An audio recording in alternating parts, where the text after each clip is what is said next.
پارتی بەهۆی هەڵبژاردنەوە ماوەتەوە یا بەهۆی ئەو هێزەی کە هەیەی؟ ئێمە لە ڕێگای هەڵبژاردنەوە گەیشتوینەتە دەسەڵات. بەڕاستی جاری وایە هەڵبژاردن دیکتاتۆریەت دروستەکە. بۆچی وڵاتی خۆمان لە دوای 30 ساڵ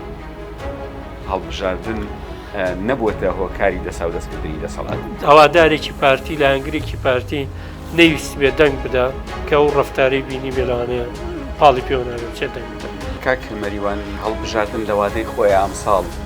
جێبەجێکرێ ئەنجامەدرێت بەپێی ئەو بارودۆخە سیاسی و بەشێک لە فاڵگرەوەکان نەخێت. بڕات وایە پارتی وەکێتی خەڵک متمانی پێداوە بۆ وڵاتانەشی کە دیموکراسی نین بەڵام هەر پەنابەنە بەر هەڵبژاردن بۆ نمونە ئێران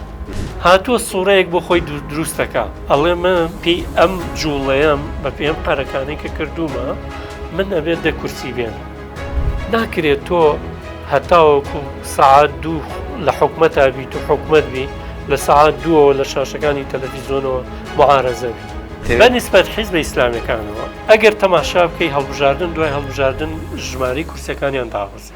بەڕێزان خۆشەویستان ئەم کاتتان باش لە هەر کوێیەکان ساغ و سەلامەت بن. تەوەری ئەمڕۆی گفتوگۆکەمان لەگەڵ بەڕێز کاک مەریوان حەمالی توێژەری سیاسی کادیری پێشکەوتووی پارتی دیموکراتی کوردستان باس لە هەڵبژاردنەکەین. هەڵبژاردن وەک کایەک لە کایەکانی دیموکراسی وەک ئالیەتێک بۆ دەسا و دەستکردنی دەسەڵات بۆچی لە وڵاتی ئێمە وەک پێویست نەیتوانیوە ئەو مانایە ببەخشێ؟ بۆچی لە وڵاتی ئێمە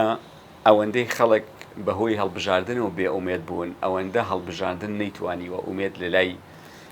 دەنگدەری ئێمە دروست بکات؟ بۆچی لە وڵاتی ئێمە هەڵبژاردن نەیتوانیوە ببێتە هۆکارێک بۆ دەسا و دەستکردنی دەسەڵات؟ ئایا بەڕاستی ئەم جۆرە لە نەخۆشی تەنها لە وڵاتی ئێمە هەیە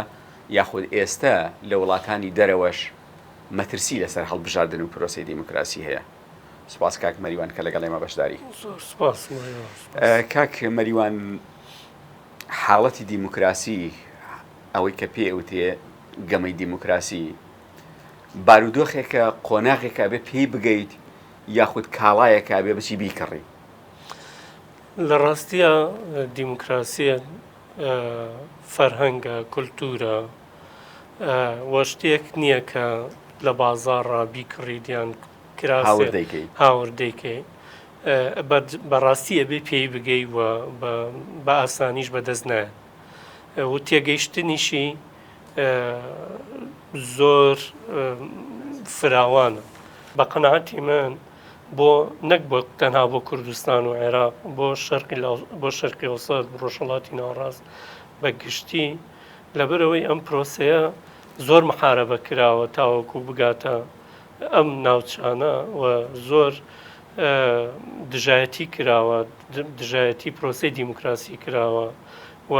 بڕوابوون بە دیموکراسی بە جۆرێک لەبەرەوەی لە مەنتقەکەیە هەم لە سەردەمی بڵێن سۆڤێت و یەکێتی سۆڤێت و ئەوانەوە ئەم مەنتیقەیە کەوتە ژێر کاریگەری ئەو فکرەیە کە لە یەکێتی سۆڤێتەوە سەری هەڵداوە ناوچەکەی بە جۆرێک لە جۆرەکان گرتەوە. لەو لاشەوانێ ئیسلامیەکانیش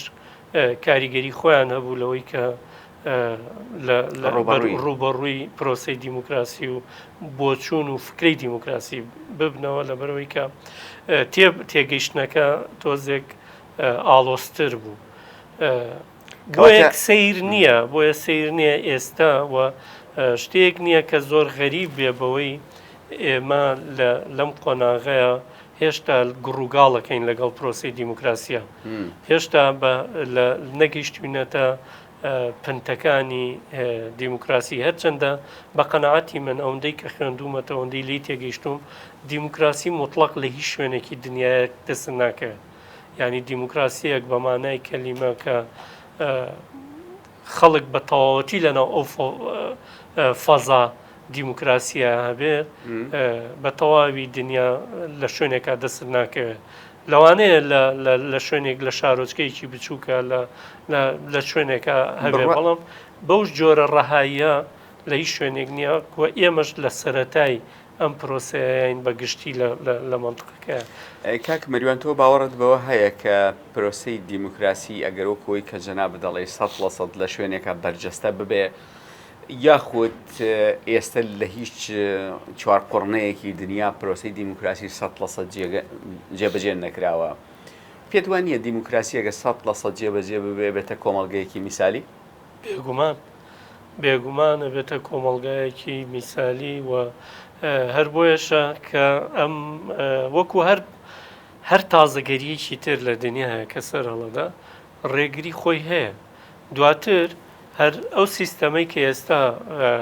بەرۆکی جیهانی گرتووە پێوترێ سیستەمی سەرمایەداری بۆ خۆی بەشێ یعنی کە لە ناو جەرگەی دیموکراسیەوە ئەم سیستەمە خۆی نمایش کردووە، بەڵام لەو سەرەوە دواییە بێتە بەربەز لە بەردەم دیموکراسیشە. کەواتە ئەمان باتە زۆر لایتر، ینی ڕامانە کێشێ بۆ زۆر لایەنی تر کە لەوانەیە دوورمان بخاتەوە لە ناو ئەوەی کە جەنابەت باسی کرد لە سەرەتاوە. باشە، زۆر باش. سەرمایەداری ڕێگرە لە پرۆسەی دیموکراسی؟ بێگومان تاسیرێک بێت و لەبەرەوەی خۆی لە ناو هەناوی دیموکراسیەوە سەری هەڵداوم فکرێ، بەڵام سەرمایەداریش کۆمەڵی قەید و بەندی هەیە کە ئەوانی ترەکات بەژێرەوە. دیموکراسی بە جۆرێک یەکسانی یان دادپەروەری فراهەمەکا بۆ هەموو تاکێک، بەڵام لە ناو سیستەمی سەرمایەداریە هەندێک ڕێگری دروستەکە لەبەرەوەی کە سەرمایە ئەبێتە قیاس بۆ ئەوەی کە چۆنەڵێ شکۆی کەسایەتی کەسێک دەربکەوێت. بۆیە سەرمایە بڕیارەداکە چێ لە پێشترە. بۆیە ئەمە بۆ ینی لەوانەیە ڕێگریەکە ڕێگریکی ڕاستەخۆ نەبێت، ڕێگریەکی ناڕاستەخۆیە، بەڵام کاریگەریەکی زۆری هەیە. باش، هەڵبژاردن لە دنیای هەڕەشەی لەسرە ئێستا بە شێوازێکی گشتی هەتا وڵاتانی کە سیستەمی سیاسیان دیکتاتۆریە بیر لەواکەنەوە هەڵبژاردن بکەنە پێوەرێک بۆ نمایشکردنی خۆیان بۆ دوو حاڵەت. یەکەم بۆی کە بە خەڵکی دەرەوەی خۆیان بڵێن ئێمە لە ڕێگای سندوقی دەنگدانەوە گەیشتوینەتە ئێرە و ئەوەتانێ خەڵک دەنگمان پێ وەکو سەدام و بەشار بەزەبت ئەوە ویستم بە نمونە بگەنەوە. بۆیە هەڵبژاردن ئێستا لەو قۆناغەیە لەگەڵەوەی کە هەندێک نمایشی شتایە، بەڵام لەو قۆناغەیە کە بەرەو پێشتر ئەڕۆن. ئەنیێتوانین بڵین سیستەمە دیکتاتۆریەکانیش پەنای بۆ بن بە دڵنیاییەوە. چۆن سیستەمە دیکتاتۆریەکان وەکو جۆرێک لە چاوبەستکردن، وەکو جۆرێک لە هەڵخەڵەتاندن بەکارێنن بۆ ئەوی کە پیشانی ئەوانی تر بدەن، پیشانی دەرەوە بدەن، بڵێن ئەوە میلەتەکەی ئێمەی قوبوڵە کە لە ڕێگەی هەڵبژاردنەوە و هەڵبژاردن ئازادە، ئێمە لە ڕێگەی هەڵبژاردنەوە گەیشتوینەتە دەسەڵات. وە وڵاتانەشی کە دیموکراسی نین، بەڵام هەر پەنابەنە بەر هەڵبژاردن. بۆ نمونە ئێران وڵاتێکی دیموکراسی نییە، بەڵام ئەبینین کە بەپێی سیستەمی هەڵبژاردن هەر 4 ساڵ جارێک هەڵبژاردن نەکرێت لە ئێران و هەندێک گۆڕانکاری شەکرێت لە، بەڵام ئایا گۆڕانکاری لە استراتیژەکرێت هەرچەندە بە شێوەیەکی گشتی لە هەتاوەکو ئێستا هەڵبژاردن نەیتوانیوە کە گۆڕانکاریکی ینی وەکو ئینقیلاباسا گۆڕانکاری بکە، نەیتوانێت سیستەمی وڵات بە یەک جار لە پرۆسی دیموکراسی بۆ ڕۆژهەڵاتی ناوەڕاست دروست قوربان لە هەموو دنیاە نەیتوانیوە هەڵبژاردن پرۆسەیەکی زۆر هێواش و خاوە بە شێوازێکی نەرم ئەو گۆڕانکاریانەی کە دروستی یەکە بە زۆر بە هێواشی و لەسەر خۆ ئەو گۆڕانکاریانە دروستەکە. بۆیە هەڵبژاردن ئەوەی کە من بینیمەوە یان خوێندومەتەوە بەرچاوم کەوتووە تەنها یەک هەڵبژاردن کەویش پێوترێت دەسەڵاتی پەمەیی لە ئۆکرانیا، ئەم لە ڕێگای هەڵبژاردنەوە توانی گۆڕانکاریەکی جزری دروستکە، استراتیژی دروستکە. جگە لەوە هەڵبژاردن لە تەواوی دنیاە نەیتوانیەوە ناشتوانێت لەبەرەوەی سروشتی هەڵبژاردن وایە هەڵبژاردن بە هێواشی و لەسەر خۆتوانێت گۆڕانکاریانی کە پێویستە دروستیکە لە هەرێمی کوردستانیش دروستی کردەوە بۆ ئەمەوێ ئەوە بکەم بە پرسیارێک هەڵبژاردن لە وڵاتی خۆمان چی گۆڕانکارێکی دروست کردووە هەڵبژاردن لە وڵاتی خۆمان سەرڕای هەموو ئەو تێبینی و ڕەخنە و بۆچوونانەی کە هەیە گۆڕانکاری گەورەی دروست کردووە یەکێک لە گۆڕانکاریانە تاک ئەگەر جاران لە ژێر کاریگەریەکە دەنگی دابێ ئێستا و جۆرێک لە وشیاری لای تاک دروست بووە بۆی بەشداری ئەم پرۆسەیە بکە باڵێ باش ئەمە یەکێکە لە گۆڕانکاریەکان گۆڕانکاری تر لەوانەیە لە بەرچاوی خەڵک وا دیار بێت کە گۆڕانکاری لە دەسەڵات لە دەساو دەستکردنی دەسەڵاتە گۆڕانکاری دروست نەکردوێ بەڵام دیسانەوە گۆڕانکاری لە دەسەڵاتیشا دروست کردووە ئێمە ئەبینین بازنەی دەسەڵاتی لایەنە سیاسیەکانی گۆڕیوە لە 50 بە 50ەوە ئێستا گۆڕانکاریەکە زۆر دیارە یعنی جاران ئەگەر دەسەڵات لە دەستی یەکێتی و پارتیا بواە جاران سەرەتایی هەڵبژاردن و پێکێنانی کابینەکانی 1 و 2 و 3 بەڵام ئێستا 100% ئەو کابینەیە لە دەستی یەکێتی و پارتیانە تەوێ ئەمە بڵێ بە دڵنیاییەوە بەم شێوەیە ناکە 100% لە دەستی یەکێتی و پارتی نییە چونکە دیسانەوە هەڵبژاردن کوردستان و عێراق هەتاوەکو ئێستاش یعنی هەتام کابینەیەش کە ئێستا هێشتا پێک نهاتووە ئێتلافیە و ینی تقریبان فرەڕەنگیە بۆیە هەتا ئێستا لەبەرەوەی کە سروشتی هەرێمی کوردستان بەداخەوە بۆ قۆناغانەی کە ڕۆیشت وا ڕێکەوتووە کە نەتوانراوە حیزبی براوە بەتەنیا بتوانێت حکوومەت پێک بێنێ کە ئەمە فەرسەتێکی زۆر باش بوو بۆ هەم بۆ میلەتەکەمان هەم بۆ هەڵبژاردن و بۆ پرۆسەکەش کاک مەریوان قسەکەت دوای تەواو بکە نەیتوانی پێکی بێنێ یاخود بارودۆخ ڕەچاو کرا بارودۆخەکە تا بارودۆخەکە کاریگەری لەسەر ئەوە هەبوو کە ئەبوایە بەیەکەوە پێکەوە حکوومەت و پەرلەمان و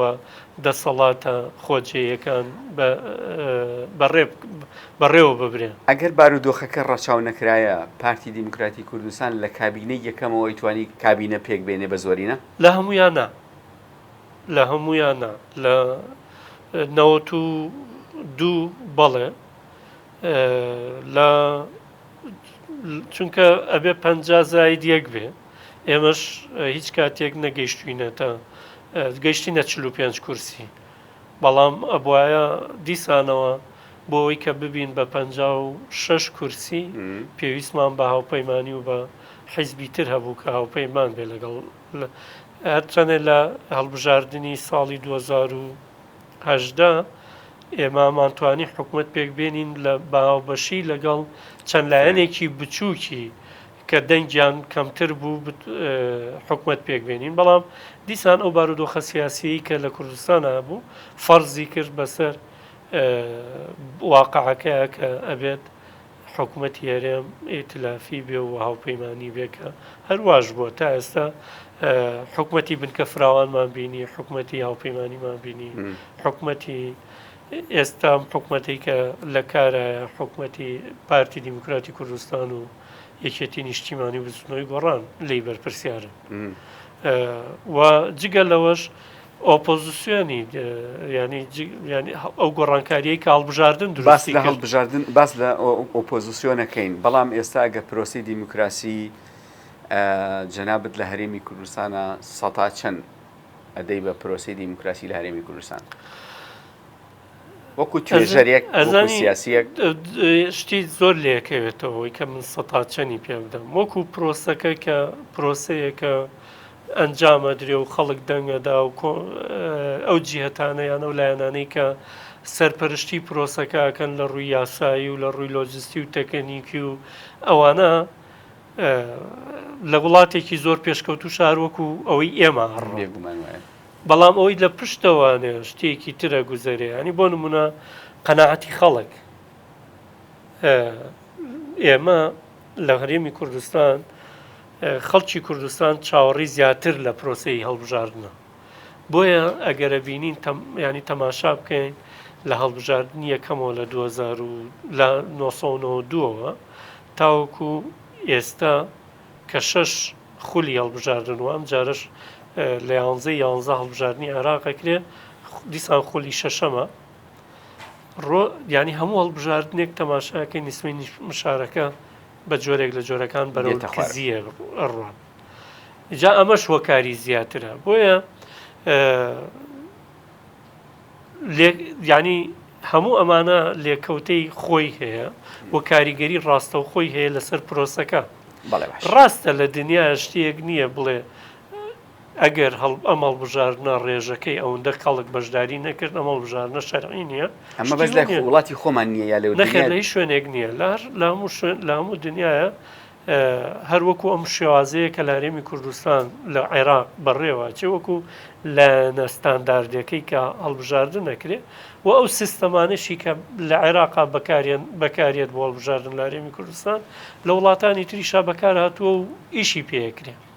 بەڵام ئەوەی کە خەڵک بەشداری ئەکات و چۆن بۆچی بەشداری ناکە بەڕاستی ئەمیش تەسەورەکەم یەک بەرنامەی کاملی بیوێ چونکە هۆکاری زۆرە لە وڵاتی خۆمان وەکو جەنابەت فەرمووت هەمان ئەو هەڵبژاردنەی کە لە هەرێمی کوردستان و عێراقا کرێ هەمان ئەو هەڵبژاردنێ لە دنیای دەرەوە کرێ بەڵام لە دنیای دەرەوە کاک مەریوان هەڵبژاردن هۆیەکە بۆ دەسا و دەستکردنی دەسەڵات بۆچی لە وڵاتی خۆمان هەر ئەبێ سەرۆک کۆمار لە لای کورد بێ هەر ئەبێ سەرۆک وەزیران لە لای مەسەبی شیعە بێ هەر ئەبێ سەرۆکی پەرلەمان لە لای ئەهلی سوننە بێ لەوەتەی کابینەیەک لە دوایەکەکان دروست بووە لە هەرێمی کوردستانە ئەم دەسەڵاتە لە لای یەکێتی و پارتی ماوەتەوە وەکو پۆستە سیادیەکان وەکو سەرۆکی حکوومەت و سەرۆکی هەرێم و سەرۆکی پەرلەمانوانە بۆچی وڵاتی خۆمان لە دوای 30 ساڵ هەڵبژاردن نەبووەتە هۆکاری دەسا و دەستکردنی دەسەڵات دووشتی جیاوازت باس کرد هەرێمی کوردستان و عێراق ئێمە مارانگازین وەکو کورد لە عێراقێکی دیکتاتۆری کە هەمیشە چەوسێنراوی نەتەوانێت و ئازار دراوین مێژووی ئێمە پڕە لە خوێن لە وڵاتەیە بۆیە ئەمە بەپێی دەستوریش کە لە دەستوری عێراقا ئێمە هاوبەشین و لەو دەستورەی کە خۆمان دەنگمان پێدا و ڕازی بووین بەوەی کە لە دوای پرۆسەی ئازادی عێراق پێکەوە عێراق جارێکی کە بنیاد بنینەوە بەڵامەوە تا ئێستا دیسانەوە لە 2014ەوە حکوومەتی عێراقی بە نەفەسی مەرکەزیەت جارێکی کە دەستور پێشێلەکە بەلایەوە گرنگ نییە قوتی خەڵکی کوردستانە بڕێ بەلایەوە گرنگ نییە یعنی هەموو ئەو جاران ئەگەر لە ڕێگای چەک و خوێنەوە ئێمە ئازارە درین بەڵام ئێستا لە ڕێگای قوت و بژێوی ژیانەوە ئازارمانەدەن لە ڕێگەی یاساکان لە ڕۆی یاساوە ئازارمانەدەن وە زیاد هەموو ئەو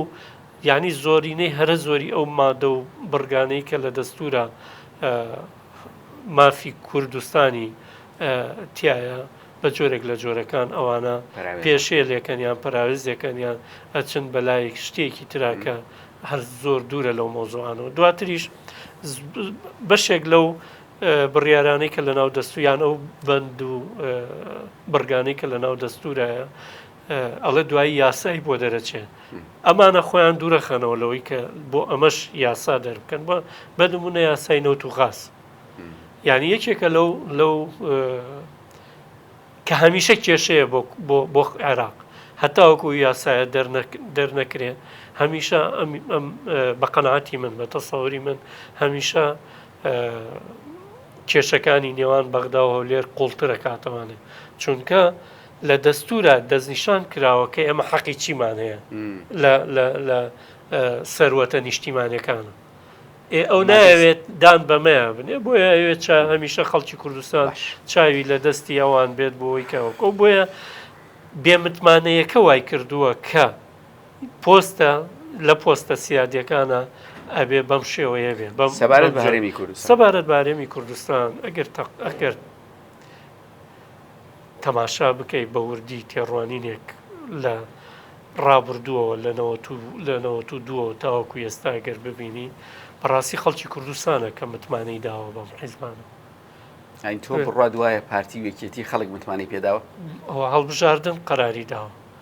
یعنی بۆ نمونە پارتی دیموکراتی کوردستان لەم هەڵبژاردننی ڕابردوو کە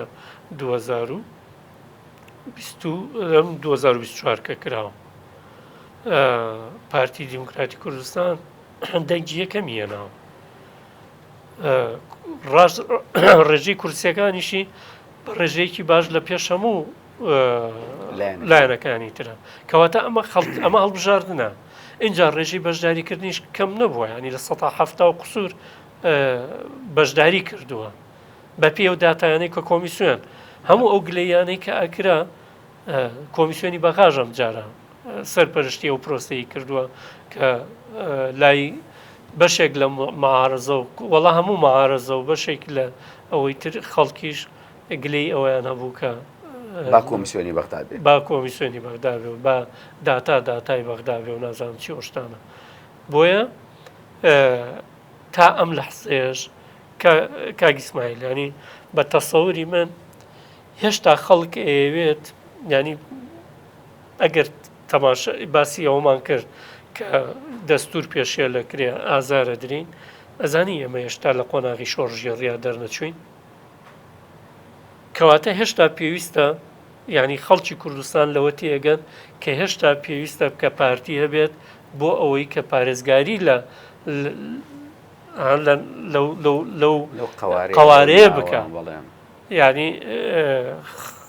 ئێمە شەعاتەکانە بینین کە خەڵکێکەوێت ئەم هەرێمە لاواز کا بێهێزکە تا ڕادەی سفر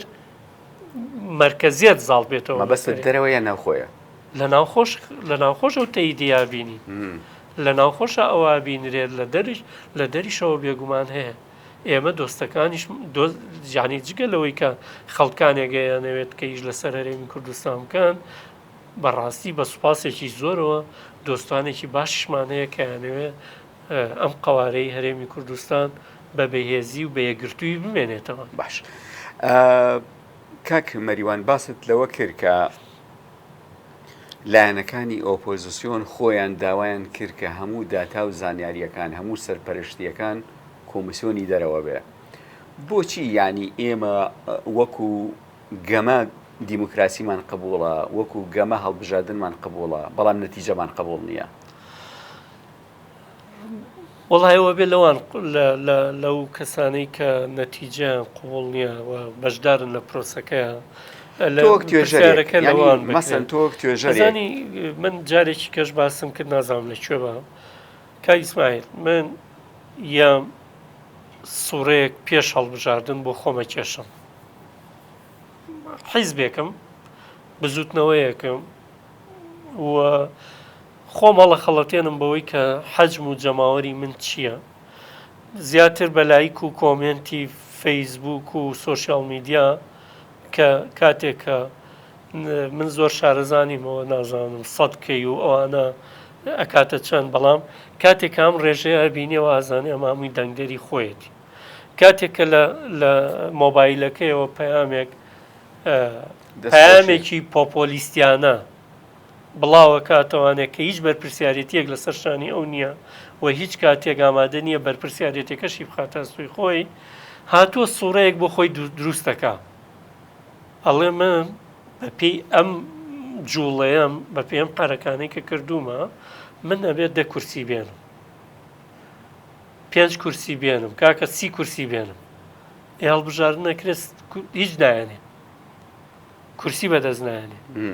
نایەم ڕاجعی خۆی بکاتەوە غەڵەتەکەی لەکوێیە خەلەلەکەی لەکوێیە یەت دەسەکات بەوەی کە بە خراپکردنی پرۆسەکە و یەخەی دەسەڵات و لە ئەو حیزبانی کە کورسیان بەدەستێناوە و کورسی زیادیان بەدەستێناوە یەخەی ئەوانەگرێت بۆیە هەمیشە ئەم بەڕێزانە ئەکەونە ژێر ئەو کاریگەری کە پێش هەڵبژاردن بۆ خۆیان ئەو سوورەی کە بۆ خۆیانیان نەخشاندووە بۆ خۆیانیان دروست کردووە لەو سوورەیە نەجاحەت نایەنن یانی لەو فکریان نەجاحەت نایەنن بەداخەوە چەندین جار ئەمە دووبارە بوو بەنسبەت حیزبە ئیسلامیەکانەوە ئەگەر تەماشا بکەی هەڵبژاردن دوای هەڵبژاردن ژمارەی کورسەکانیان داوەزێ ئێ باشە کاکە بۆ نایان لە خۆتان بپرسن بۆ نایان لە خۆتان بپرسن ئێخۆ ئەمە عیلاقەی بە نەپە پارتیەوە هەیە و نەبێ یەکێتی و نەبێ هیچ کەسێکیکەوەی بۆ نایان لە خۆتان بپرسن بۆچی دەنگەکانتان کەمی کردو بۆ کورسەکانتان کەمی کردو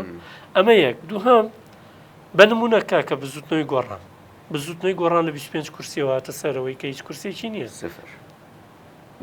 کەواتە ئەمە خەلەلەکە بەڕاستی ئەبێ دابنیشن زۆر بە وردی زیرەکەکانیان قیادەکانیان مراجعە بکەن چونکە فرسەتەکە بە قەنەعەتی من ئەوەی کە من وەکو توێژەرێک وەکو چاودێرێکی لە ناو پرۆسەکەی بینم فرسەتەکە بۆ هەموو لایەنێک وەکو یەک وایە لەوانەیە هەندێک جار کێشە و مەشاکیل دروست ببێ بەڕاستی من بینیم ینی لەم هەڵبژاردنەی ڕابردوو لە سلێمانی کاکە من لە سلێمانی ئەژیم لەم هەڵبژاردنەی ڕابردوو ئەوەندەی کە تەهدیدات لەسەر پۆستەرەکانی پارتی دیموکراتی کوردستان بوو لەسەر هیچ لایەنێک نەبوو یعنی ئەوەندەی پۆستەری پارتی دڕێندرا و ئەوەی پێکرا هیچ پۆستەرێکی کەم نەبینی ئاوای بە معارەزە و بەوەی تریش کاریگەری لەس دەنگەکانتان هەبوو من تەسەورەکەم لەوانەیە بەرزی کردبێتەوانێ ئەو ڕۆشتانە لەوانەیە یعنی ئەگەر هەوادارێکی پارتی لە هەنگرێکی پارتی نەویست بێ دەنگ بدا کە ئەو ڕەفتارەی بینی بێ لەوانەیە پاڵی پێوە نابێ بچێت دەنگ بدە هەرچەندە ئێستا بەپێی ئەو داتایانەی کە من بەرچاوم کەوتووە مەسەلەی فلێکس و ئەو ڕسمی سەرجادەوەنە کاریگەرەکەی کەمترە لە شتەکانی تر یعنی لەوانەیە بە ڕێژەی لە سێم و چوارەم وانە بڕۆ کاک مەریوان هەڵبژاردن لە وادەی خۆی ئەمساڵ جێبەجێکرێ ئەنجامەدرێت بەپێی ئامادەکاریەکانی کۆمیسیۆن بەڵێ بەپێی ئەو بارودۆخە سیاسی و بەشێک لە فاڵگرەوەکان نەخێر هەندێک جار ینی بارودۆخی منطقەکە تەمان من بەڕوونی بڵێم هەڵبژاردن کەی ناکرێ بۆ وڵاتێکی وەکو عێراق کە وڵاتێکە دەستوری هەیە و دەوڵەتە لەوانەیە بۆ هەرێمی کوردستان ئەمە هەندێک جار جیاواز بێت بەڵام بۆ عێراق جیاوازەکەی ئەوەیە کە دەوڵەتە و دەستور لەسەری فەرز کردووە کە بێ لە وادەی خۆیان هەڵبژاردن بکرێت ئەیکەی هەڵبژاردن ناکرێت لە دوو حاڵەت هەڵبژاردن ناکرێت کاتێک کە بارودۆخی سیاسی و ینی شەڕ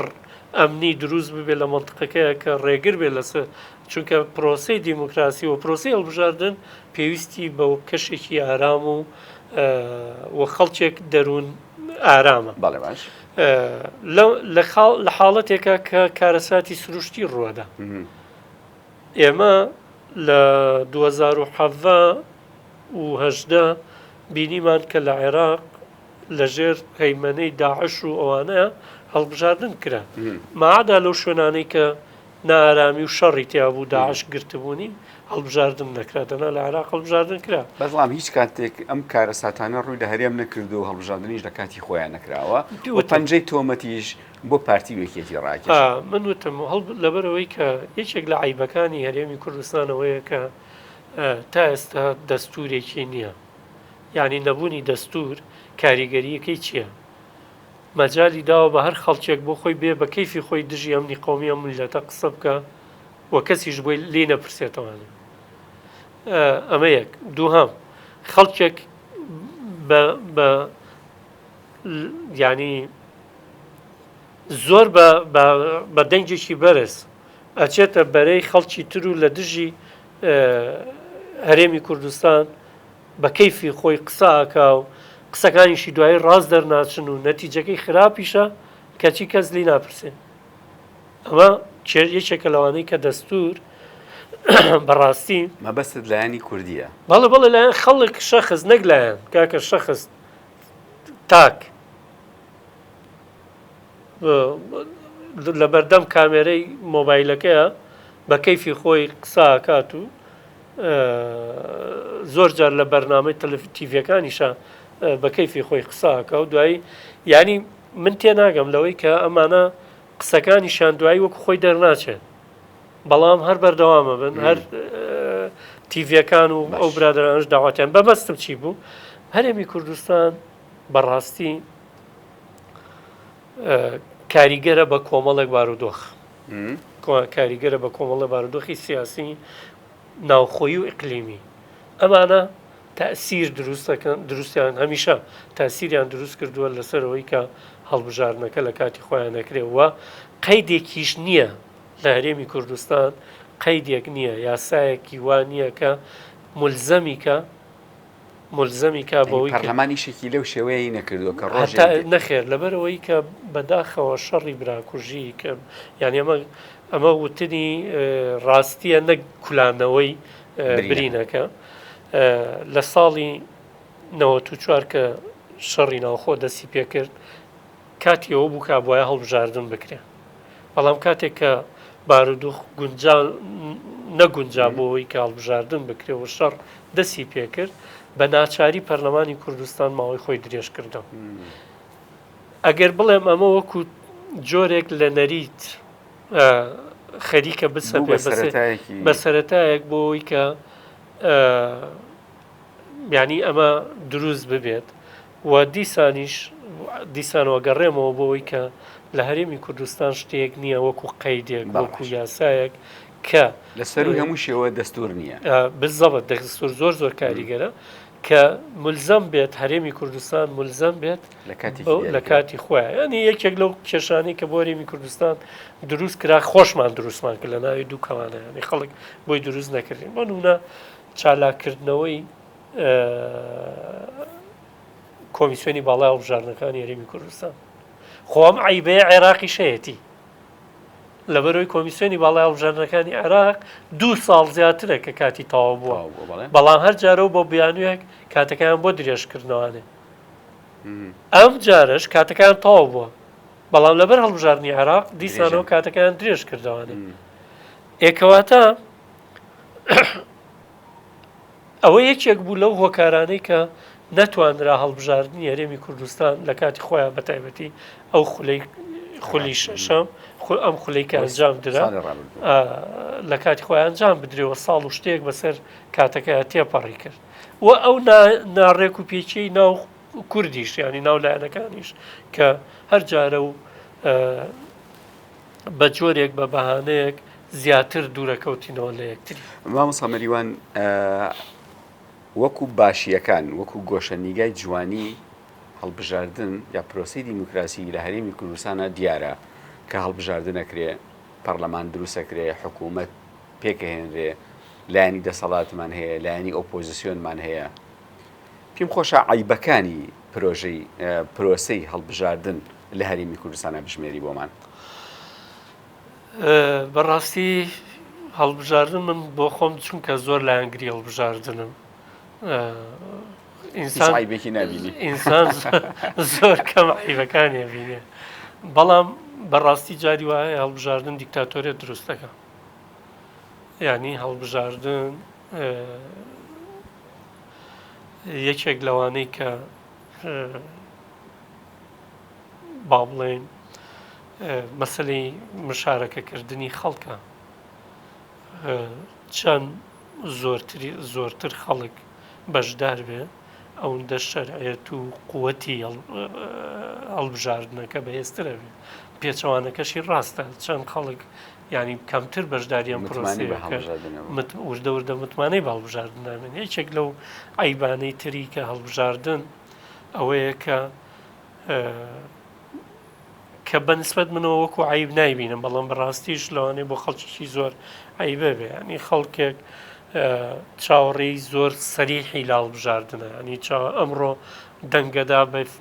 دەنگەدا بە حیزبی ئەلف دەنگەدا بە ئەو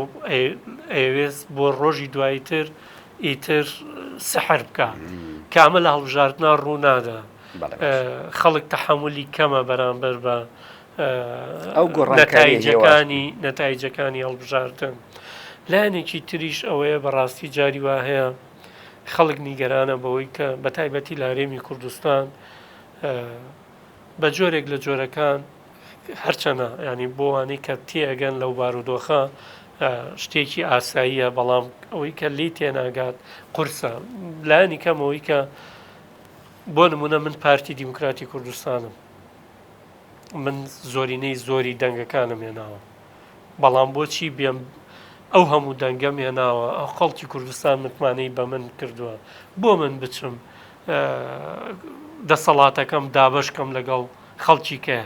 یعنی ئەمە لای جەماوەری پارتی لای جەماوەری ئەو خەڵکەی کە دەنگی داوە بە پارتی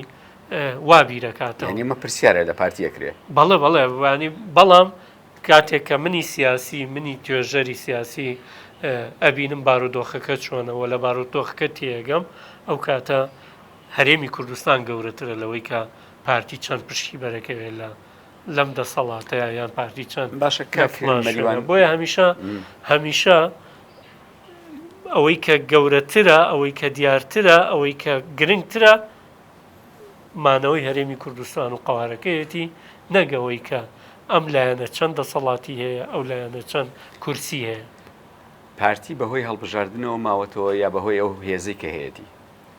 ئەتوانم بڵم بە هەردوو لایە خۆی ئەو هێزەیە کە پارتی دەنگەدا بە پارتی وە پارتی هێشتۆتەوە. مەبەستمان چەکدارە؟ چەکدار چەکدار زانی چی خۆ هەموو ئەو دەنگەی کە یاوێتی بە پارتی کە نزیکی 500,000 دەنگە هەمووی چەکدار نییە، هەمووی پێشمەرگە نییە، هەموو هێزی ناوخۆ نییە. یعنی سەردەمانێ ئەوە تەمان لەو ڕێژەی مشارەکەیە ئەوە متمانەی ئەو خەڵکەیە کە دەنگی داوە بە پارتی هێزی خەڵکە کە هێشتا من لە بیدایەتیش باسم کرد خەڵک باوەڕی وایە کە ئێمە هێشتا لە ینی خەڵکێکی زۆری ئێمە باوەڕی وایە کە ئێمە هێشتا لە قۆناغی شۆڕشین لە قۆناغی شۆڕژگێڕیین چونکە هێشتا تێمان پەڕاندووە شۆڕژگێڕی منیش پێم وایە هێشتانە لەبەرەوەی کە هێشتا پایەکانی تەنانەت پایەکانی فیدراڵیمان نەچەسپیوە. باش بۆچی خەڵک بێ ئومێدە لە هەڵبژاردن زۆر بەس کورتی وەڵام بیتەوە چکە چەند پرسیارێکم ماوە کۆتایی پێهێنین بۆچی خەڵک لە وڵاتی خۆمان خۆشە داماژەت پێکرد ساڵ لە دوای ساڵ خول لە دوای خول متمانە بە هەڵبژاردن کەمە بێتەوە ئەم متمانەیە بۆ ئەم بێمتمانە زۆر هۆکار هەیە با بە کورتی پێت بڵم یەکەمیانەوەی کە بەڕاستی ینی لەوانەیە حکوومەت ئەو کابینانەی کە لە دروست بووە نەیتوانیوە خواستی خەڵک چونکە تۆ بتێونەتەوێ خەڵک هەمیشە خواستی زیاترە خواستی خەڵک جێبەجێ بکە ئەمە یەک. دووهام ئەو بارودۆخە سیاسیی کە لە مەنطقەکەیە بە تایبەتی لە ساڵی 2014 بە دواوە کاریگەری سیاسی ئابووری دەرەکی ناوەکی هەموو ئەمانە کاریگەریان لەسەر لە یعنی بە پرۆسە کاریان کردووە لەسەر بێمتمانەی خەڵک لەسەر دەسەڵاتی خۆماڵی یعنی بە پرۆسە ئیشکراوە لەسەر ئەوەی کە ئیتر کێ ئیشی کردووە ئەمە دیارە وازەحە هەڵبەتە لە دەرەوەیە بەڵام ئەوەی کە لە دەرەوە ناوی شەوەی بەکارێناوە بۆ ئەوەی کە متمانە لای خەڵک کەم بێتەوە وە زەمینەش گونجاوە بۆ ئەوەی لەبەرەوەی بەڕاستی حکوومەت و کابینەکانی هەرێمی کوردستان ئەوەندە کەوتنە ناو قەیرانەوە کە خەڵک بە جۆرێک لە جۆرەکان ئیتر بێ ئومێد بوو لە مەسەلەی پرۆسەی هەڵبژاردن و دەنگدان خوا هەڵناگرێت کۆمەڵێک لایەنی سیاسی ئۆپۆزیسیۆن و بەناو ئۆپۆزیسیۆن چونکە لە ناوی کەوانەیە کە ئۆپۆزیسیۆن مەهارات و ئەوەی خۆی هەیە ینی لە پرۆسەی دیموکراسیە ئۆپۆزیسیۆن بەشێکی دانەبراوە لە دەسەڵات. باشە کاکەمەریوان ئێستا کێ دەسی یەکێتی و پارتی گرتووە وان نزیکی دەمانگا هەڵبژاردن کراوە خەڵک متمانی داوە بە یەکێتی و پارتی بەڵام حکوومەت دروست ناکەن زانی ئەمەژی تێک نییە لە بێ ئومێدیەکانی خەڵک تەنانەت ئەم بێ ئومێدی ڕووناکات دەرانیەکی پارتی بەڵێ بە تاکید تاسیری هەیە و کاریگەریشی هەبێت لەسەر و مۆزوع بەڵام واقعی مۆزوعەکە ئەوەیە کە زۆر جار باس کراوە ینی جگە لەوەی کە لە خەڵک متمانەی کوردە وردەکەمە بێتەوە کێشەکەوەیە لە بینی لایەنە سیاسەکانیشە متمانە کەمە ئەم متمانەیە لە بینی لایەنە سیاسەکانە یەکێتی و پارتی شەگرێتەوە تەمانەیگرێتەوە زانی بۆچی کاکە من بە نمونە شتێکێڵم ئەو شتێکە خۆممان بینیومانە ناکرێت تۆ هەتاوەکو سعات دوو لە حکومەتا بیت و حکومەت بی لە سعات دووەوە لە شاشەکانی تەلەڤیزۆنەوە معارەزە بی ناکرێت تۆ مەسئولێتی حکومەت نەخەیتە سەر هەستۆی خۆت و پێ دوابێت کە تۆ دەسەڵاتت نییە باش ئەگەر دەسەڵاتت نییە بۆچی لە حکومەتای ئەگەر دەسەڵاتت نییە بۆچی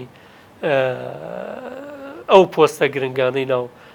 دەسەڵاتت هەیە کەواتە ئەمەیە وای کردووە کە خەڵک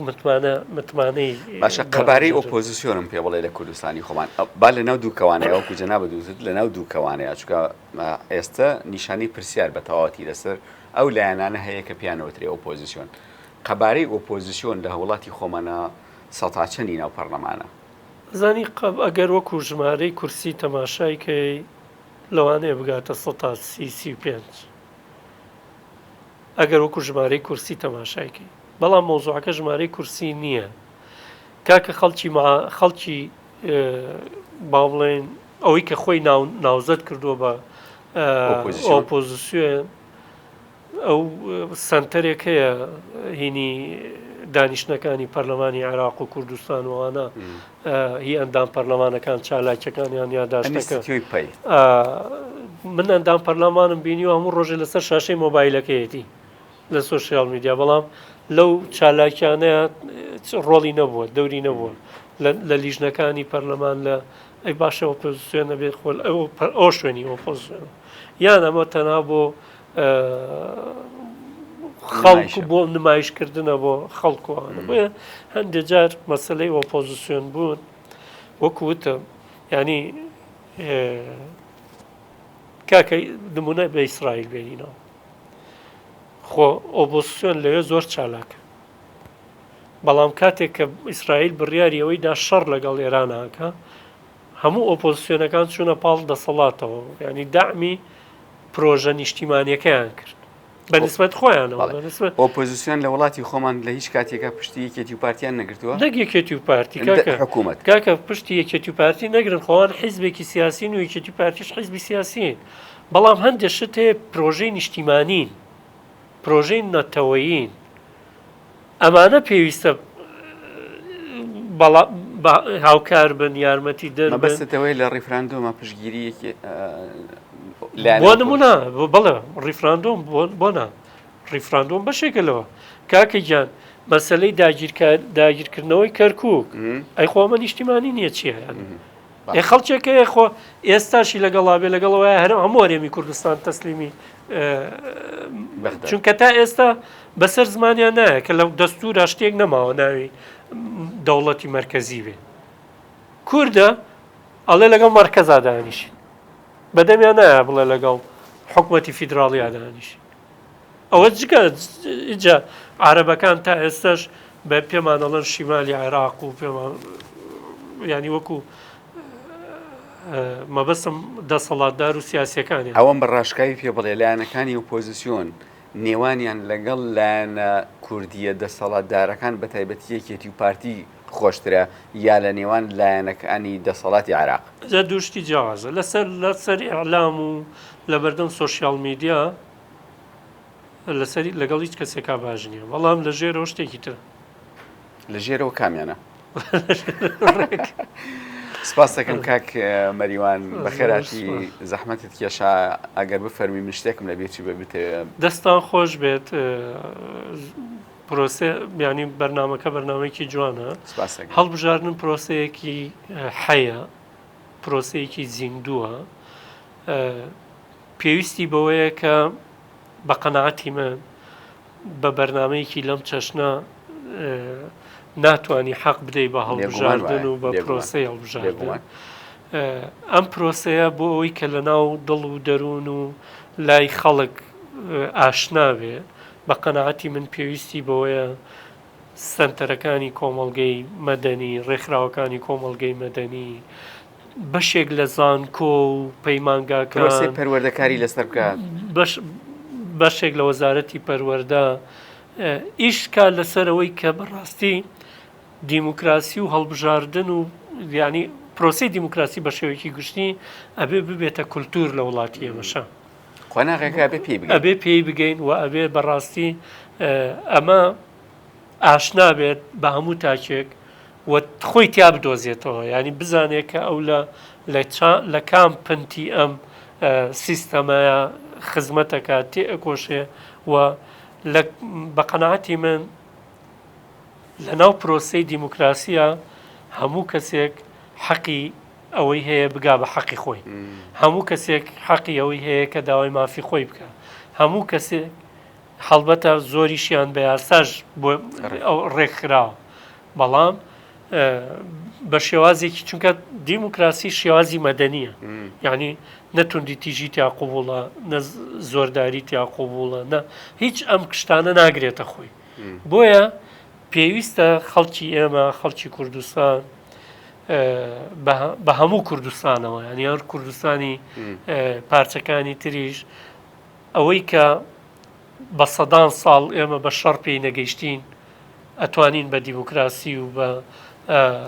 ئاشتی پێی بگەین زۆر سپاس بەڕاستی دیموکراسی ئەومان پێگەێنێ دیموکراسی ئەتوانێت ئەومان بداتێ زۆر سپاس دەکەین کاک مەریوان هەمەعالی